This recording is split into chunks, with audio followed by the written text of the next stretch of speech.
Alhamdulillah, la haula wa la quwata illa billah. Asyhadu an la ilaha illallah wahdahu la syarikalah. Wa asyhadu anna Muhammadan abduhu wa rasuluh la nabiyya wa la rasula ba'dah, amma ba'du. Kita ketemu lagi di pembelajaran virtual mata kuliah kewirausahaan atau entrepreneurship. Dan kali ini kita akan bahas tentang pengertian dan karakter kewirausahaan. Di pertemuan pertama kita bahas tentang alasan kenapa mata kuliah entrepreneurship ini diajarkan kepada para mahasiswa. Yang kedua adalah alasan kenapa kita harus berwirausaha. Kita sudah bahas bagi teman-teman yang ingin flashback atau ingin belajar kembali di pertemuan pertama, silakan nanti di deskripsi ada link untuk pertemuan pertama. Kita langsung kepada pengertian kewirausahaan. Nah, kewirausahaan ini itu dibangun oleh dua kata. Yang pertama adalah wira dan kata usaha. Dalam Kamus Besar Bahasa Indonesia, kita rujuk kata wira itu artinya adalah pahlawan, lelaki, bersifat jantan atau berani, perwira. Nah, kaitan dengan mata kuliah kewirausahaan, wira di sini kita lebih mengambil substansi wira itu adalah seorang pemberani, ya, seorang yang berani, ya gitu ya.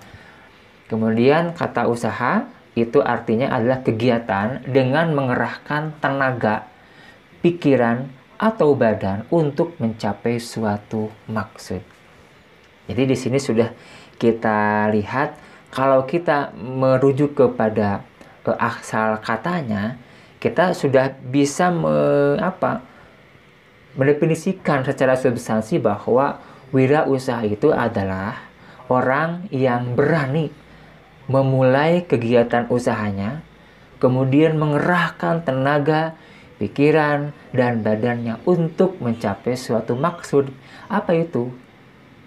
Di antara yang paling utamanya adalah untuk mendapatkan profit, ya, atau finansial, guna untuk memenuhi kebutuhan hidup, keinginan hidup, dan juga permasalahan hidup yang ingin diselesaikan atau diatasi. Ini secara bahasa. Jadi kata wira itu seorang yang pemberani. Usaha itu adalah kegiatan untuk mencapai suatu maksud. Nah, kewirausahaan ini dikenalkan pertama kali oleh seorang ekonom Prancis asal Irlandia pada tahun 1755, gitu, yaitu Richard Cantillon. Beliau pada awalnya menyebutkan bahwa kewirausahaan ini atau wirausaha itu adalah sebutan untuk pedagang yang membeli barang di daerah-daerah dan kemudian menjualnya dengan harga yang tidak pasti.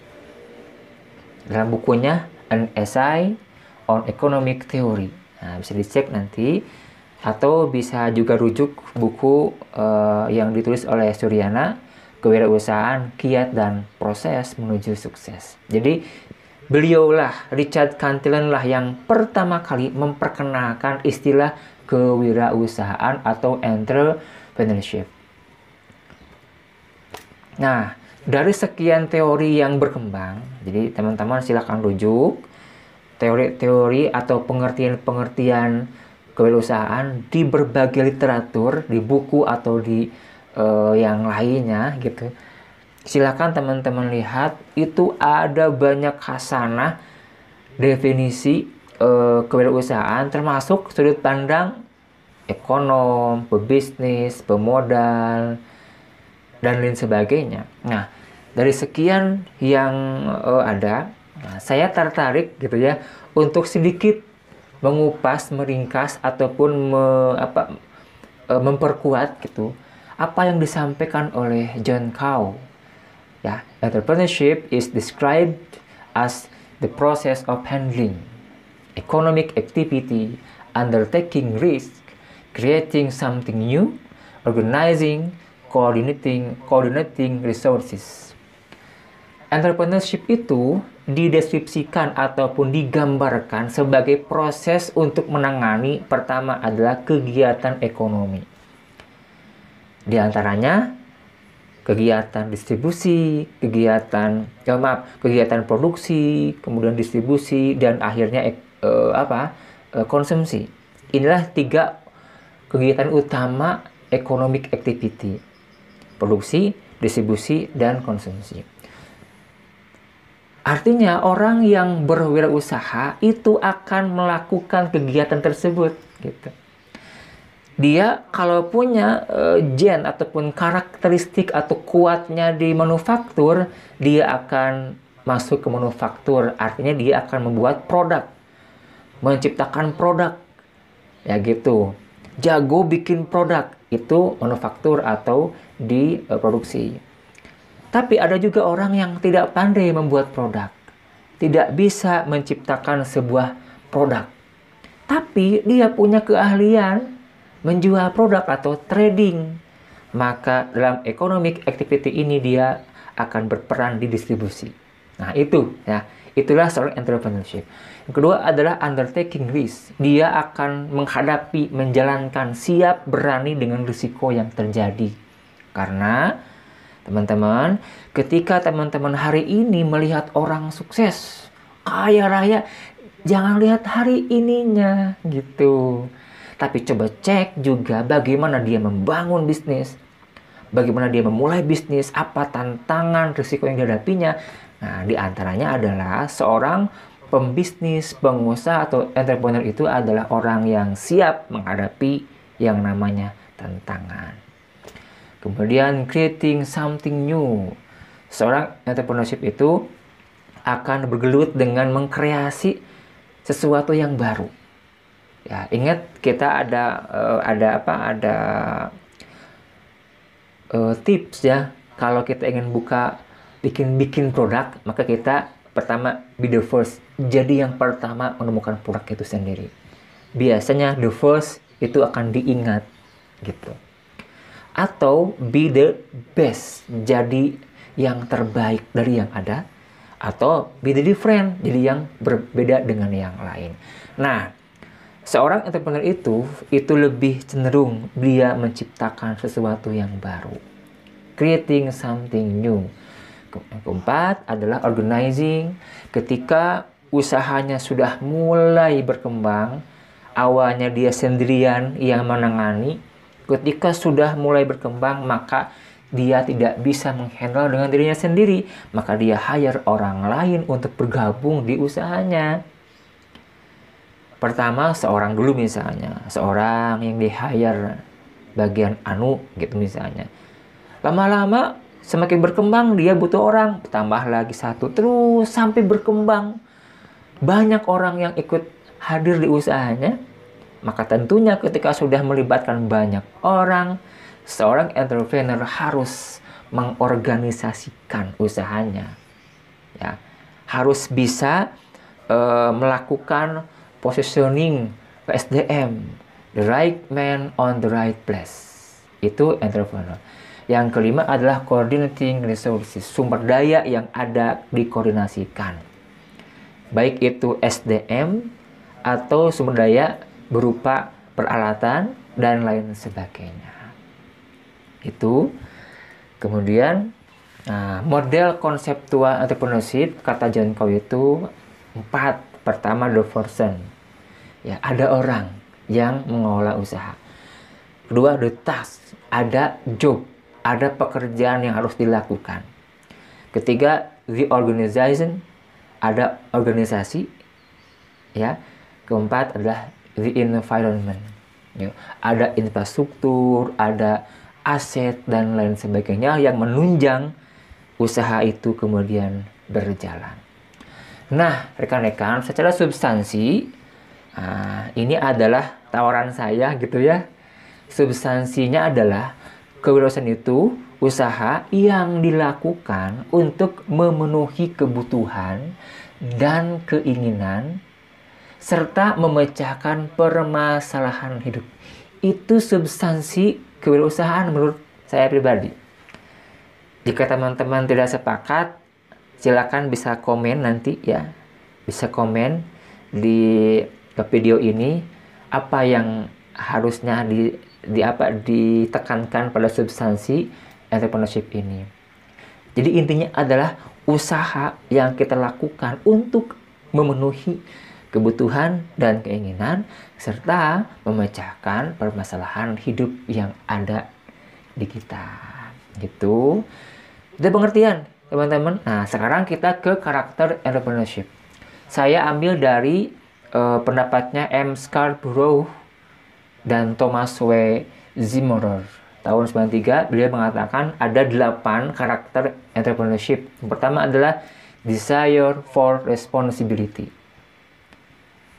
Karakter seorang entrepreneurship itu adalah dia punya tanggung jawab. Tanggung jawab terhadap apa yang dia bangun. Tanggung jawab terhadap usaha yang dia mulai. Pada akhirnya dia tanggung jawab kepada lingkungannya, kepada masyarakat, kepada hal-hal yang harus dia kembangkan, yang harus dia bantu, dia berdayakan. Itu yang pertama, tanggung jawab.